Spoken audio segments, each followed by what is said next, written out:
Hi, my name is Danny, and the first thing that you need to know about me is that I'm Italian. Why do you need to know that? It's because we talk a lot, and we talk with our hands. And many times the wine glass has been spilled because it's been a line of fire during a conversation. But most importantly, being Italian is part of my identity. I grew up with very strong traditions, and those run through my veins just as much as my American culture does. I also grew up around different foods, and being able to try different foods of different cultures led me to a desire to learn about those cultures and travel to those places. And I'm hoping that I can share those experiences with you and give you that same desire. My grandfather is an Italian chef.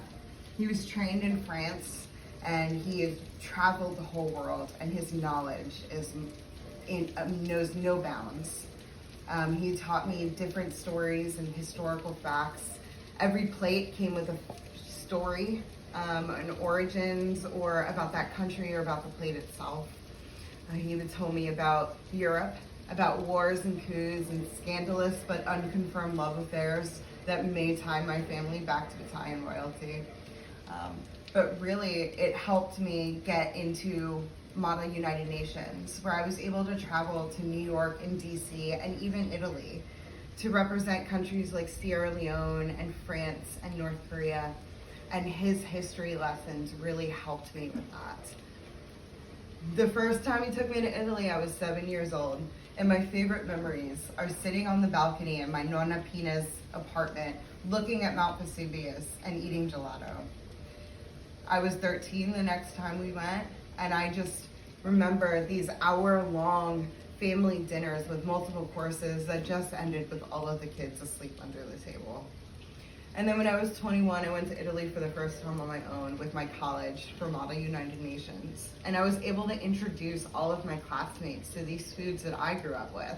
I was able to eat different pizzas from different regions. And again, eat all of my favorite gelato. It also gave me the opportunity to go visit a friend in Argentina. And this was one of the most incredible experiences of my life. She grew up there and lived there, and I was able to sit around her dinner table and hear her traditions and eat those traditional homemade meals from her parents. We even went to Buenos Aires and ate from street vendors and went to bakeries and got pastries that just blew anything else I'd ever eaten out of the water. Even when I'm traveling throughout the United States, I like to eat foods that are different, that you can't find anywhere else. Because in conclusion, food and culture tie so perfectly for me. It brings families together, it brings worlds together, and it keeps traditions alive. So truly, my dream is to keep traveling and keep learning these cultures and keep eating all of these amazing foods and just expanding my world and hopefully expand the world of others and yours. My name is Daniela St. George. This is for my introductory speech for CST110. Thank you very much.